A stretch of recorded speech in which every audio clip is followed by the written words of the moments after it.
Good evening, everyone, and welcome to the June 2021 meeting of Triangle Association of Freelancers. If you get your news from WRAL, then our guest this evening is no stranger. Amanda Lamb has been a broadcast journalist for more than 30 years and has spent nearly 26 of those years with WRAL. But she's also a writer. She's written memoir, she's written true crime, and she's written crime fiction, and that's what she's joining us to talk about this evening. Everyone, please welcome Amanda Lamb.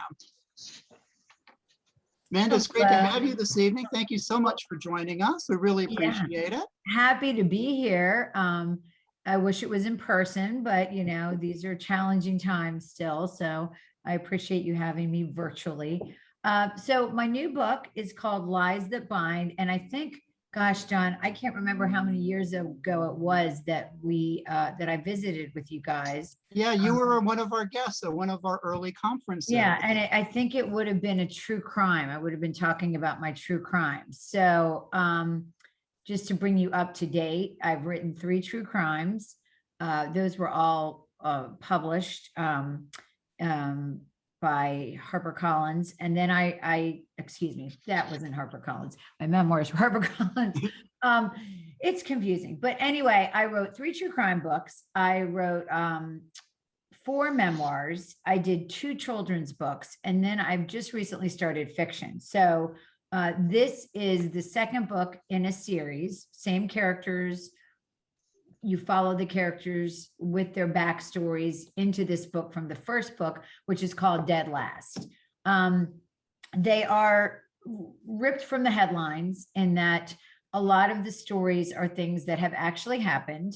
So I start with a grain of truth, and then I kind of go off using my imagination and creating these fictional characters and fictional scenarios. But there's certainly a lot of it that is from my experiences as a television reporter. So the main character in this book is a television reporter. She has kind of an interesting backstory. She's a widow. She has, these are not spoilers because it's in the first few pages of the books. She's twins that she's raising now on her own. And her mother was murdered and her father is in prison for the murder. So I've always had this kind of fascination because I've done so many murder cases, domestic cases, where a man or a woman has murdered their husband and then they're in prison. So then the child's growing up without a parent because one of the parents is dead and one is in prison, and they're being raised by relatives. And I've always wondered what narrative they believe, because it depends on who's telling them what. Mm-hmm. So I kind of modeled this child after, you know, a composite, if you will, of the children of murdered parents that I have known over the years and done stories on. So that's the backstory of the main character. And that kind of winds through each book. So it's better to start with the first book, Dead Last, because it gives you a much clearer picture of who these characters are. One of the interesting things I realized about writing fiction was that I had to keep track of everything. So when you write true crime, obviously you're basing everything on facts.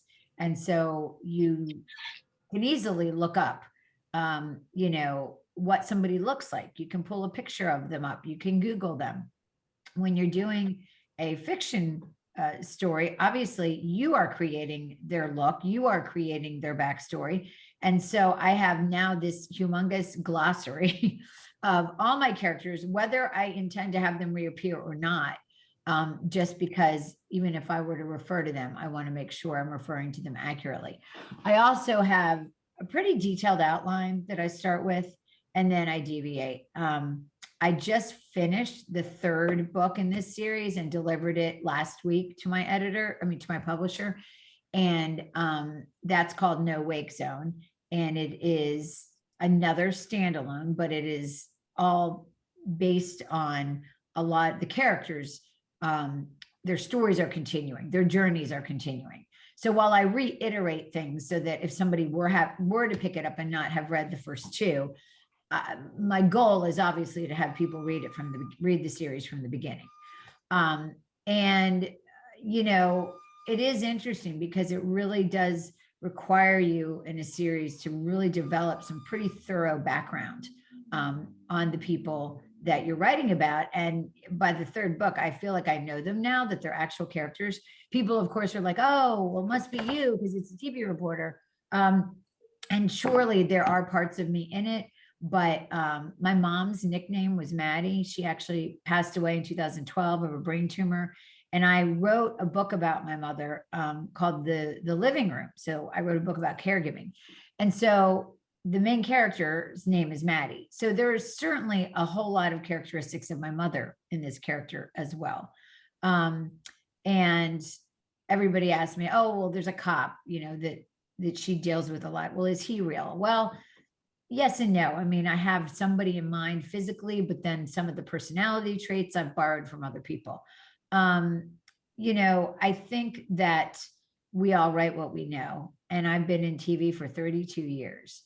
And so I'm trying to make these stories fun and engaging and interesting and compelling, but I'm also using things, stories, vignettes, situations that I've experienced in real life, because a lot of those things obviously never make it on TV.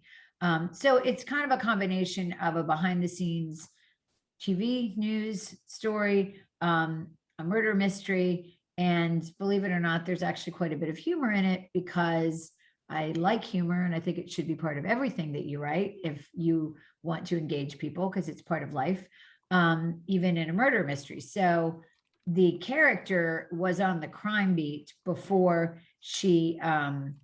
her husband died, and then her husband died and she decides that that's too heavy. And so they assign her to this does not exist, but I made it up, a fictional animal beat where she only covers animal stories. So like bears crossing the road, for example, a snake on the loose, which if you've watched lately. So she covers all these animal stories. And of course there's just great, fodder there. And interestingly enough, animal stories online on Facebook specifically trend higher than just about anything else. So, you could have a very important news story and people are going to click on the animal story before that. So that's kind of the funny part of it, is that she's kind of stepped back into this feature reporting role. And she enjoys it and she has fun, but she longs to still be involved in these mysteries. And she continues to be involved in them because she keeps getting kind of like sucked back in. So anyway, that's kind of where I am, and deciding right now whether to write a fourth. I'm with a publisher in Durham. It's a small publisher called Light Messages. The distribution of a small publisher is not huge. And the publicity is lacking. And the problem is I still work full time. So I'm really not able to dedicate my time to that. So I'm considering, my next move. And I had an agent for my true crime books, and for one of my memoirs, and I may go back to that model again, just because I think for me, it makes sense to have somebody representing me so that I can do the writing, do the full-time job, and have somebody else do everything else. Because it's challenging, as you know, and it's challenging to get people to read. I mean, let's face it, people aren't reading, I think, well, I will add this and then I'll open it up to any questions you guys have. I listen to a lot of audiobooks. I'm in a book club, and I find that that's a really great way to listen to books, because I walk, I run, I'm always trying to do something, like even if I'm just doing something around the house, I'll put an audiobook on. And so I decided, having never even had any background in it, that I would create my own audiobooks. So my publisher gave me, the specs. I found a freelance producer. I actually am a podcaster for my company. I'm just about to launch a true crime podcast that the trailer comes out July 8th, but the podcast is coming out July 22nd. So I had enough of a background in the equipment and the process that I could do it myself. So that's what I did. So my first audiobook was Dead Last. It took me 20 and a half hours to do, because you don't realize until you start, thinking about it, like 265 pages perfectly.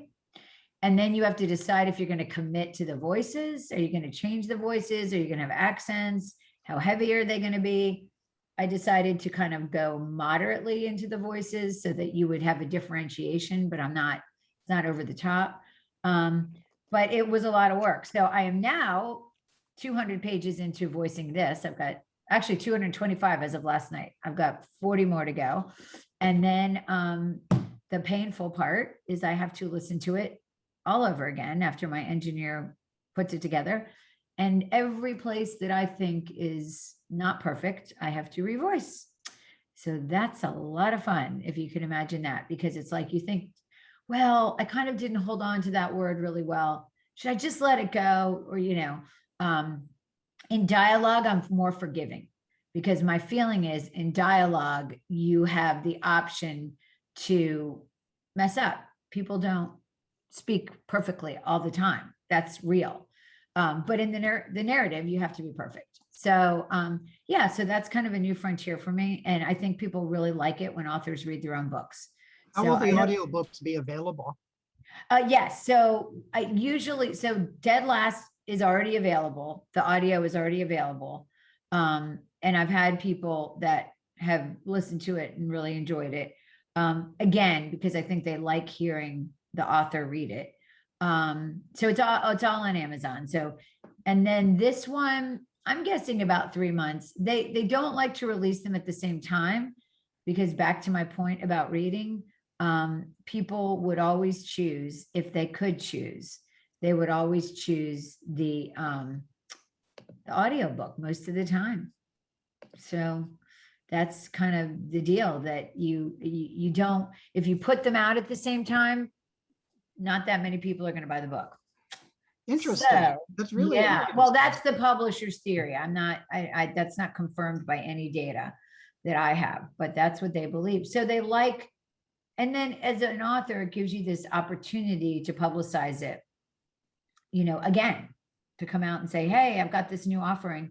And again, it was challenging for me. I've learned a lot about doing it. I think, if I were with a big publisher, I'd have somebody sitting in the booth with me, coaching me, telling me when I messed up, telling me to redo it. So I have to kind of do all that myself. So didn't expect to be working this hard at this point in my life, because it's a side hustle, it's not the primary job, but Well, that's kind of the business right now. That's the yeah, profession right now. It's yeah. a lot of it falls on the writer's shoulders. Right. You mentioned you've got a full-time job, as you mentioned. You've got family, a variety of other things on your plate. I was really curious, when do you find time to write?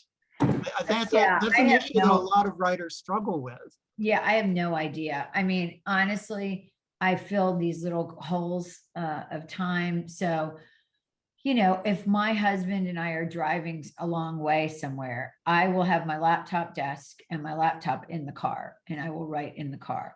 Haven't been on a plane since the beginning of the pandemic, so that doesn't count right now, but I will write when I fly.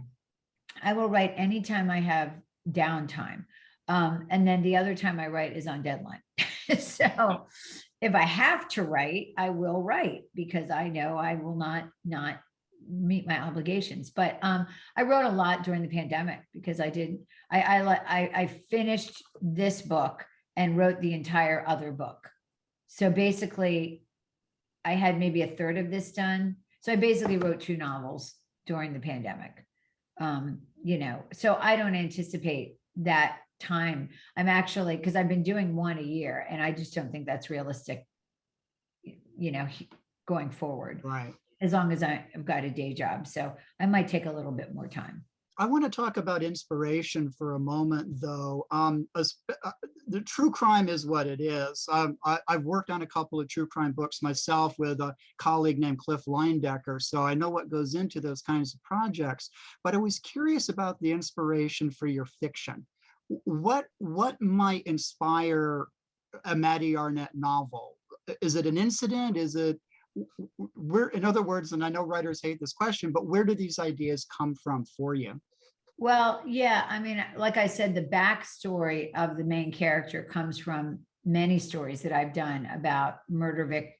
I've always wondered what it would be like for the child of a murder victim to grow up and where how that would affect their life. So that's where that comes from.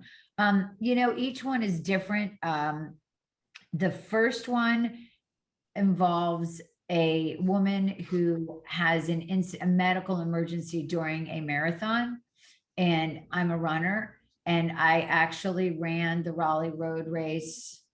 Gosh, it's probably been 8, 9 years ago now, where 2 people died in the race.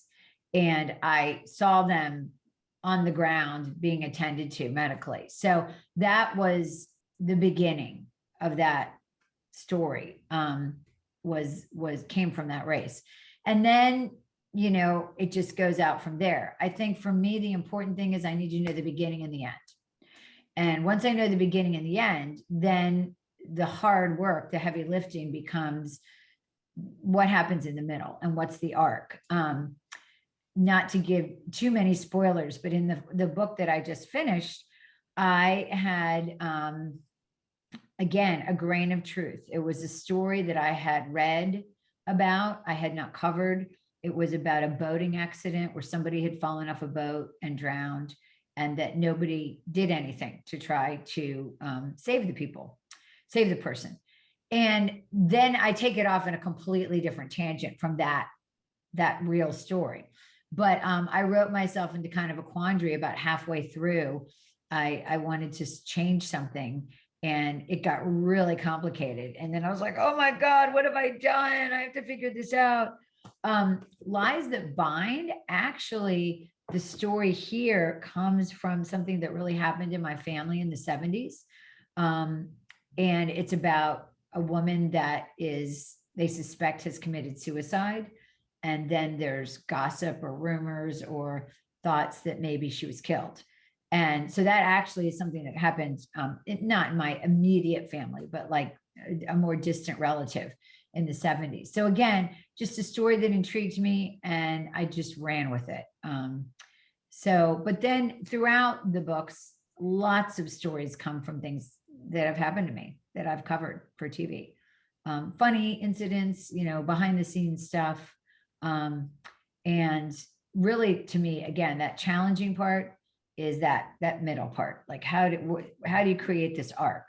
You know, and I'm not going to lie to you. I mean, this book is so much better than my first, because I think that I just, you know, you get better every time. That actually brings to my next question, because I did want to ask you how you feel your writing has evolved since your earlier projects compared to what you're producing today. Your first book, if I'm not mistaken, was Smotherhood? Yeah, so my first book was, right, it was about my kids when they were very young, and it was a memoir. And it was really raunchy and funny, I think, still. Probably my funniest book still. You know, it's hard, Don, because I am a nonfiction writer. So my suspension of disbelief is it's pretty hard for me to get there. And I practiced fiction most of my life and never thought I could do it. And then I just said, you know what? I've got some great stories. So I'm just going to tell some good stories. And I'm not trying to be the next great author, to be honest with you. I'm really trying to entertain people.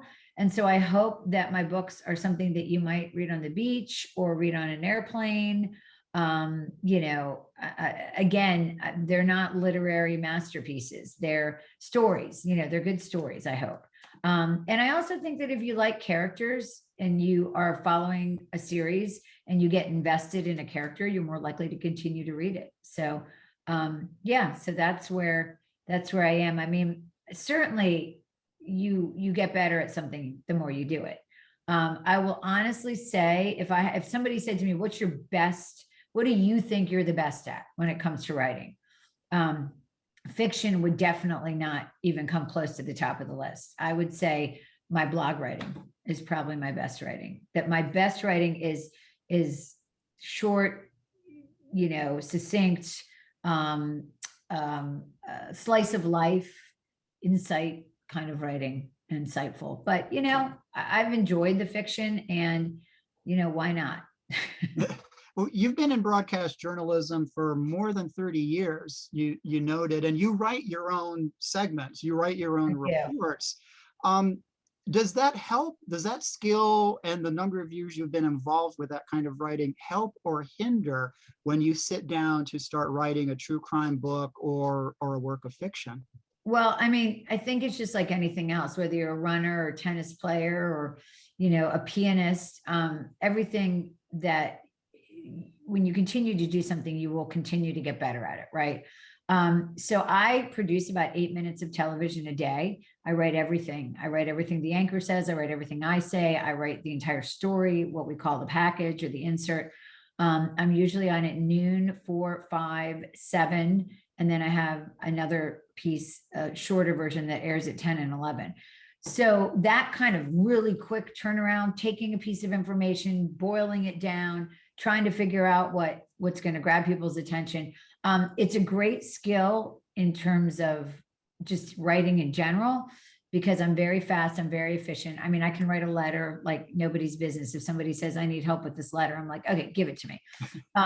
But, you know, that's not what fiction writing is about. You know, it's not about being fast. It's about so many other things. So yeah, I think it's a combination, because sometimes I just want to get there. I go, oh, okay, so this character now, I need to make sure that he finds out about this so that we can get to this point. And I'm like rushing to get there, you know, and obviously that's not a good way to tell a story. So it's a balance. It's definitely a balance. But there's nothing slow about anything I do. Everything I do is intense. So I just have to accept that, you know, but that's why I'm able to write a book a year, because, you know, I usually can knock them out pretty quickly. I think if I didn't work, I would be able to finish a first draft in 3 months. Do you use beta readers? I don't. No, I don't. You know, I have a couple of friends that I've gotten some feedback from, but you know, I think what I've figured out about, well, I'm in a writing group and we haven't met since the beginning of the pandemic. So, you know, that's kind of, they were always a good group of people that I would throw things at and kind of see what their thoughts were. But I don't know. I think fiction is so subjective. I think it's just really hard to give it to a group of people and have them, you know, give you feedback that is going to be constructive, because everybody's probably going to have a different perspective. Now, obviously I have an editor, and she has strong opinions. And sometimes they're overriding. I mean, the first novel was rough because she came to me and said, yeah, it's not ready, but I need it in 6 weeks, you know, and hey, by the way, I need you to change this whole arc. And I was like, what? I know, it was scary.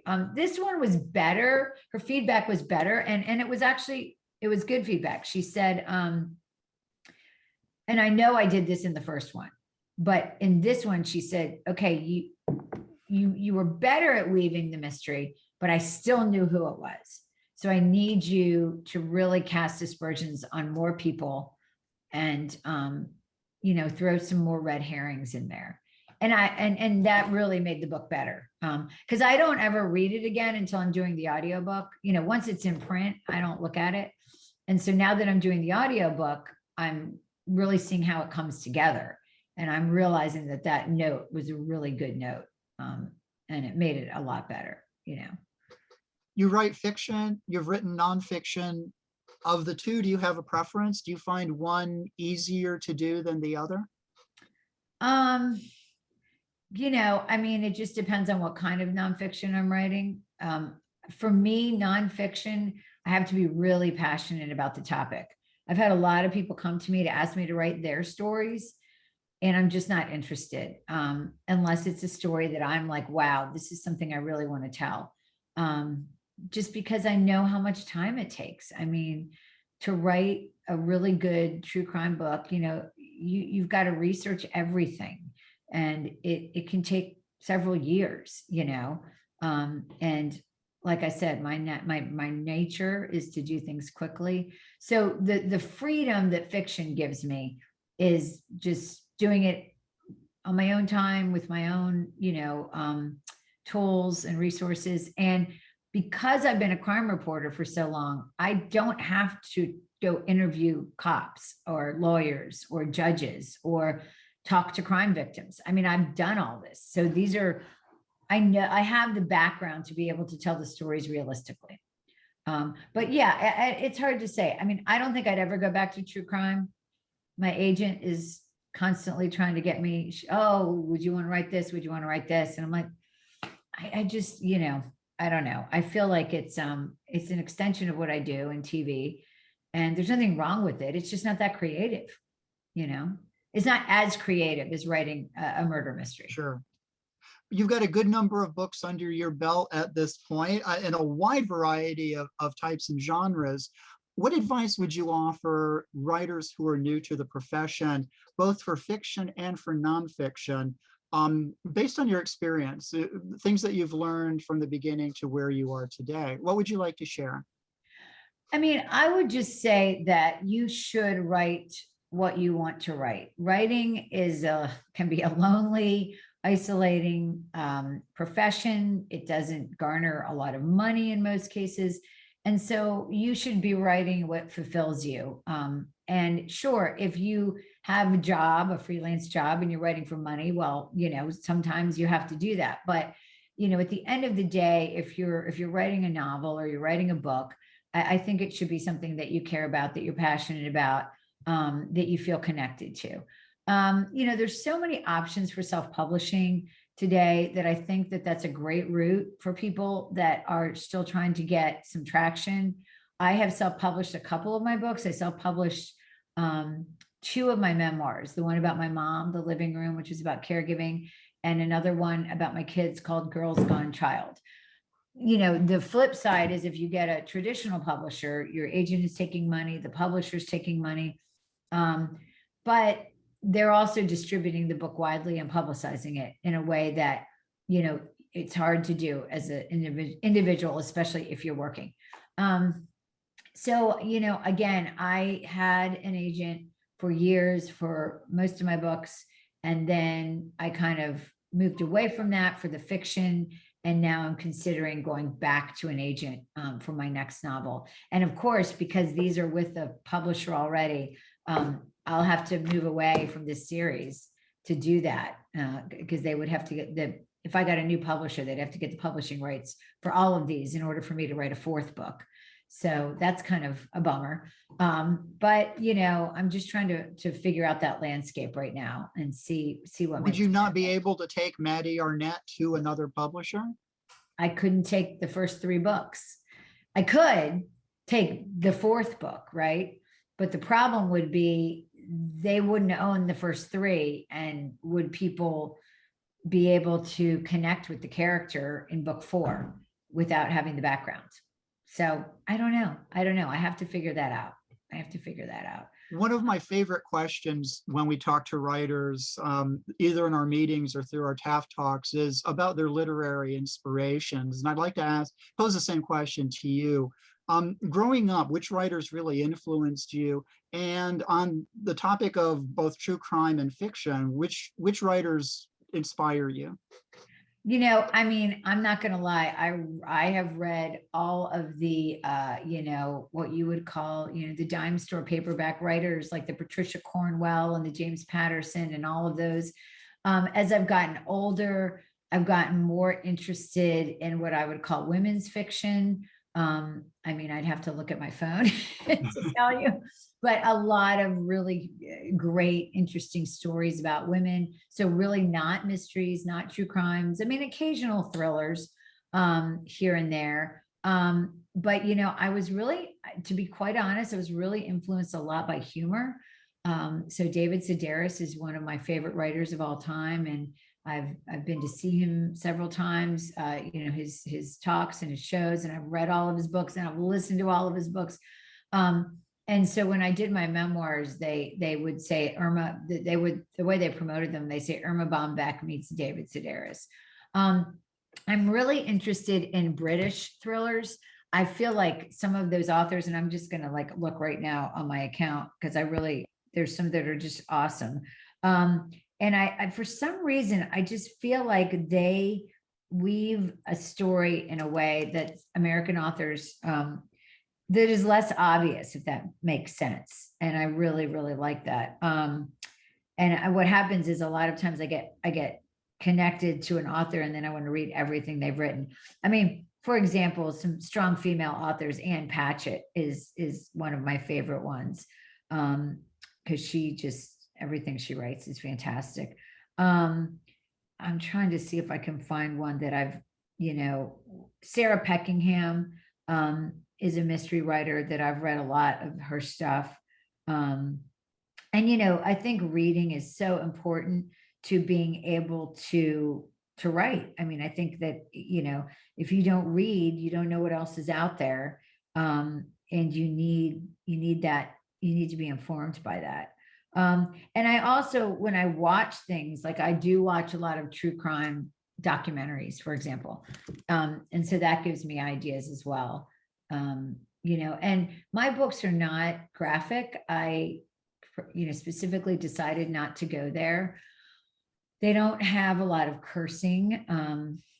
There's a little bit, but it's not, every other word, every other page. And so far, no sex, but I might change that. I don't know. I might put that in book 4. I haven't decided. There's a selling point. There's a romance brewing in book 3. I mean, one of the notes that people gave me was that she needed a sidekick. So in this book, she gets a best friend.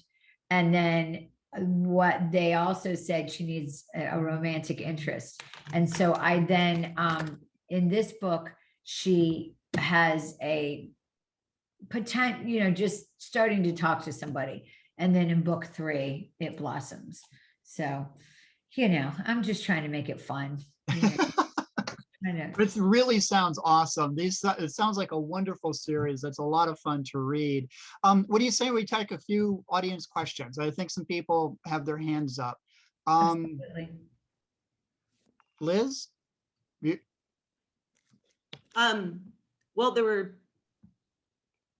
somebody had a question about your memoir. There were several people who had a lot of questions, and I'm sort of going back through. One person asked, where do you get your titles? Oh, it's really funny because they're all very just like off the top of my head. I wish I had some great, answer to that. But somebody said one time, why do your titles all sound like Lifetime movies? And I'm like, because I would like them to be Lifetime movies. I have worked on several. I'm working on a pilot right now with a producer in Los Angeles, a writer, to do a series, not off this book, but just off a reporter in general. And she's kind of using me as her muse. But, yeah, so they're just fun. They come from lots of different places. Smotherhood was my first book. My mom came up with that. And unfortunately, Lies That Bind, there is a book right now by a woman named Emily Giffen, who is a famous writer, called The Lies That Bind. And actually my last name is Griffin. So I know, I'm like, well, it's not horrible. It could help your sales. It could. Because people are going to be searching for her and find me. Exactly. That's right. Exactly. Sue, go ahead. I want to know if somebody stepped out in front of you when you were running and not. If you've ever had any crazy incidents while running. In the first thing. No, I haven't. Can you share the name of your freelance Audible producer? Oh, yeah. I mean, I don't know how much he wants to do. That's the only thing. So let me ask him and then I'll send it to Don. And just because he did it for me as a friend and he's also has a full-time job because we worked in podcasting together at Channel 5 and then he moved on. But yeah, I'm sure I'll ask him if he's interested in the work. He's good. He's really good, and he understands all the stuff that I don't understand, like the specs of how the audio has to be mixed and the level and things that I don't get. So, well, if he can't do it, maybe he knows somebody. Yeah. I'll ask. And usually if you rent space in a booth, it comes with an engineer. So I'm kind of doing it in a weird way because I'm using WRAL's booth and they're charging me. Let me be clear on that. Family and friends discount. But then I'm using him as my engineer. So usually if you were to purchase booth time, it comes with an engineer. Mhm. Dara asks, she says, I was intrigued by Amanda's remark about having published multiple memoirs. Seems like publishers and agents alike eschew them unless they feature some glitz-ridden celebrity. So, Yeah, I mean, my first memoir was in 2010, Smotherhood. And that was, you know, I mean, it did pretty well. But it, you know, it's a different time, right? It was a different time. Then my second memoir, I self-published, and that was Girls Gone Child, which was just a follow-up to Smotherhood. My third, my most successful book, when I say successful, that's wrong. The best advance I ever got on a book, so if you want to look at it from that perspective, was for a book called I Love You to God and Back. And it was purchased by Thomas Nelson, which is a religious publisher. And it was a book that I had written about my daughter's prayers. And then I did blogs, you know, vignettes, writing about what you learn, seeing the world through the eyes of a child. And that was the biggest advance I ever got. And then the book after that, I self-published. So yeah, I've had mixed, you know, success with that. But if you ask me what book is the most important to me, it would be the book that I self-published about caregiving, about my mother. And that's called The Living Room. And that book actually means the most to me of any book I've ever written, because it was, I think it was, you know, it was emotional. It was written from the heart. I think people related to it. I think it was real. It was authentic. And, you know, it didn't get a ton of traction. I got some speaking gigs at, you know, the Duke Cancer Center and the Brain Tumor Center and the galas and that kind of thing. But, you know, people don't like to talk about dying. So it wasn't exactly a beach read. Any other questions for Amanda? did two people die in a run? I was curious about that when you were talking about it. They just Heard about pass out? Yeah, so the first guy, they were both young men. The first guy, they think, well, he did have an underlying, he had a heart condition, and he was taking medication, and he was running like an 8-minute mile, which is really, really fast. And the second guy was young, but hadn't trained. And they thought maybe he had some past drug use that had weakened his heart. And yeah, both of them died on the course. And unfortunately, I got to see both of them, you know, getting medical attention. So yeah, so I think stuff like that just sticks with you, right? And you think, I might write about that someday. And I've started a fourth book that has nothing to do with the series, because I'm trying to see if I could branch out and see if that would work. And it came from a grain of an idea. I was sitting at a pizza restaurant the other day, and something happened, and it just triggered something. And I came home and started writing right away. And I've got 12 pages. So does not make a book, but it could be the beginning of a book. We'll see. Amanda, a lot of the reports that you do for WRAL are about crimes, about disasters, about kind of dark stories. How do you keep from bringing the dark aspect of your job home with you? That's a great question. Yeah. And I, you know, over the years, it's been complicated because I was raising two girls. They're now 21 and 18, still continuing to raise the 18-year-old for sure. It's hard. Yeah. Because you get really connected to this stuff, and it is really, you know, maudlin and macabre. But at the same time, you know, I feel like people invite me into their homes. They allow me to tell their stories. I'm humbled by that. I respect the people that I interview and that give me an opportunity to share, you know, their situation, even if it's really horrible. And every once in a while, I do get to do a good story. I got to do one today. And so I look for opportunities, you know, to kind of branch out and tell some just real human people stories that don't have a tragedy associated with them when I can. But yeah, there's no doubt it weighs on you for sure. On a lighter note, can you tell us if the zebra cobra has been captured or not? I don't know. Does somebody can somebody look on their phone? We should be getting a news alert any minute, I think. Yes, it Um, did. I saw a thing on the Did? news. They had Yeah. found it and they had the guy there with the gloves on. Well, they did, right. No, but I don't know if they've actually caught it. Hold on. I saw a sighting today and Yeah, so what they did was it was on the front porch of this person's house. Yeah. And then they called, a news reporter, not from Channel 5, but somebody saw it. Then they called animal control. And then when animal control there, they moved everybody back because apparently he can send his poison 9 feet. He can Yeah. spit 9 feet. Yeah. So I would be terrified if I was the person whose house that was in, yeah, really. I mean, I'm sorry, it's time for him to go. They need, yeah. What do we do when we find a copperhead in our driveway? Yeah. Shuttle, We usher him out of the way. right? There's no grace period here. We need to, he needs to be gone. He's dangerous. I don't even know why anybody would want a snake like that and then why they would be allowed to have a snake. So The bigger question is how the heck did it escape and physically get out of the house?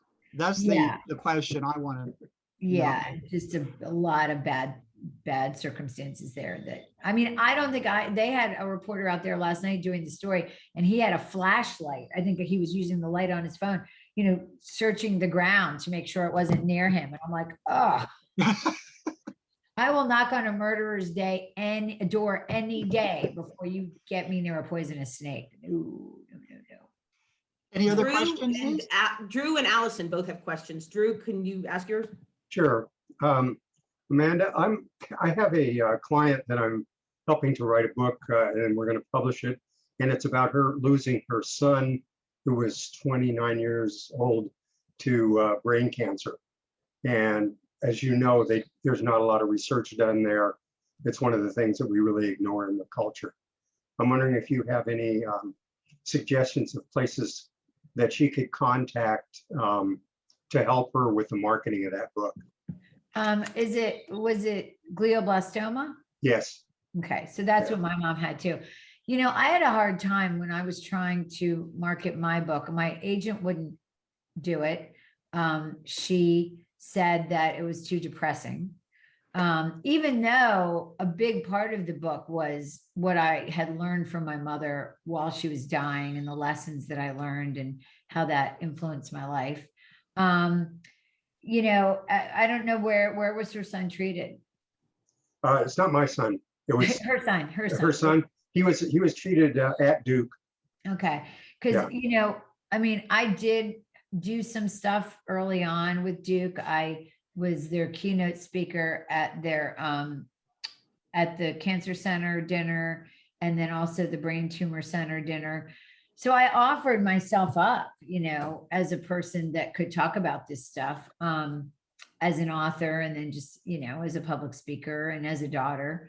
So, I mean, I would recommend that, again, even it's crazy, but even within that group, they don't like to talk about dying because they would rather not talk about palliative care. They would rather talk about trying to save people's lives. And, sometimes people's lives can't be saved. And that's kind of was my message, that we have to get better at helping people end their lives gracefully and diplomatically and not diplomatically. What word am I looking for?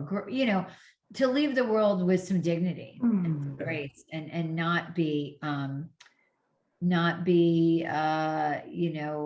pain, and obviously allow them to make decisions on their own up until the point they can't make decisions anymore. And so all of those things is what I, kind of advocate. And that's not necessarily the model of healthcare. They're more interested in fixing people. So Right. it's a tough one. I mean, I can't lie. I'm sure it's going to be cathartic for her to write it, and Yeah. she should write it. And, I think people who have time to promote things online probably will do pretty well if they take the time to do that. Okay. Thank you. Allison, go ahead. Yeah, hi.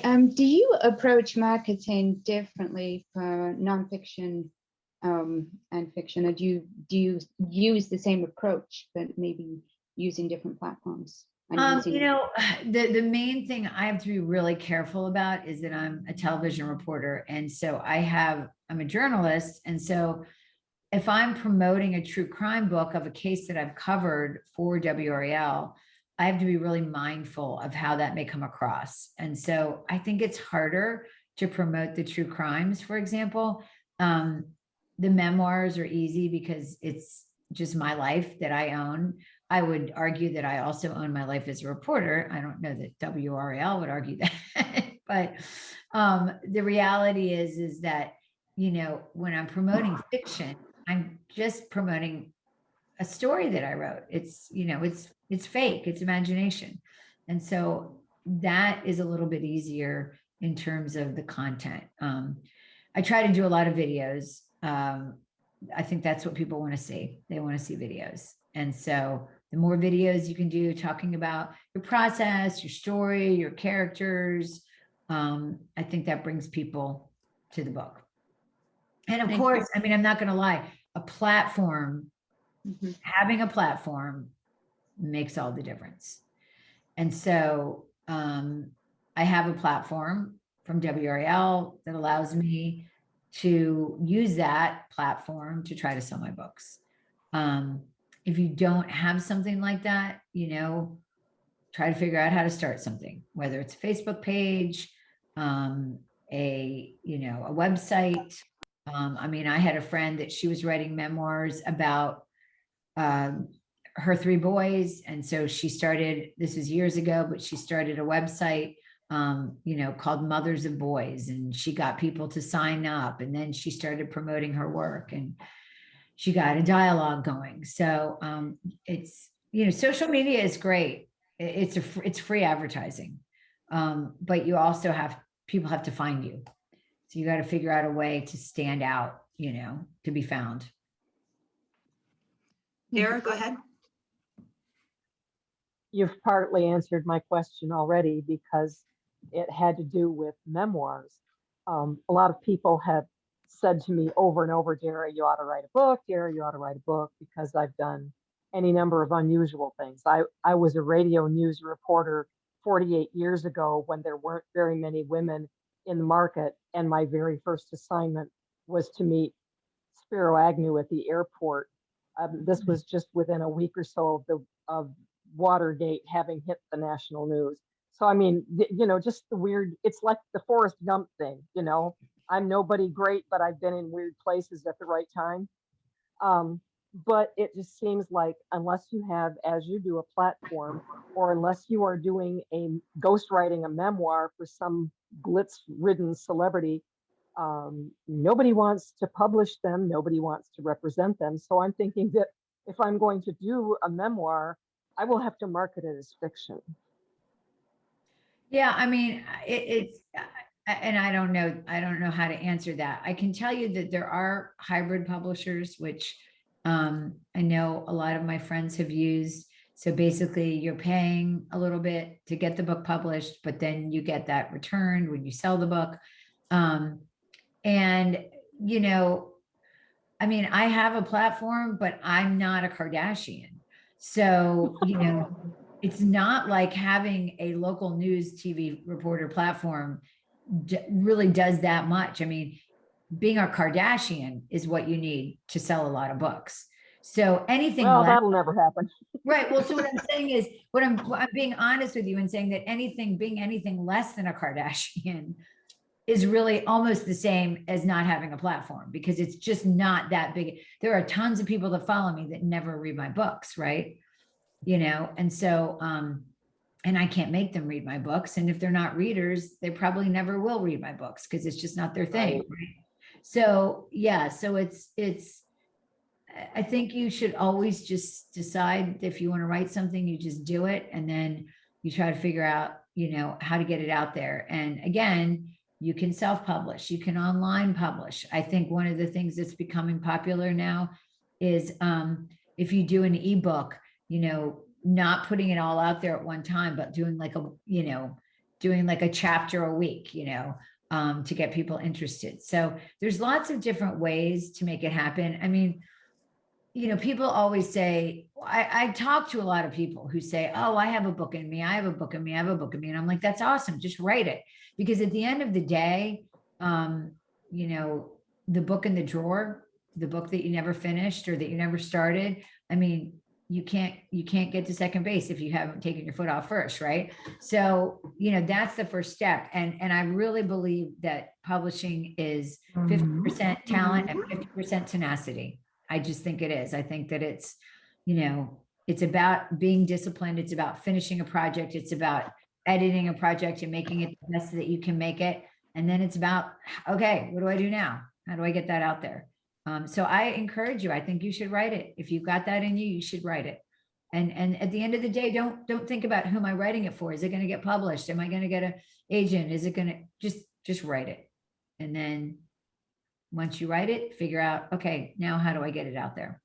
There's always Nothing value in the else, Your process. family would love to hear your stories. You know, I mean, I really believe that. I actually wrote a little book for my mom's best friends. They all grew up together in Concord, North Carolina in the 1940s and 50s. And they had a reunion every year. And I went to the reunion and got everybody's stories. And then I got pictures of them. And then I went to Kinko's and I wrote this little book for them and had a, you know, made a little book for them.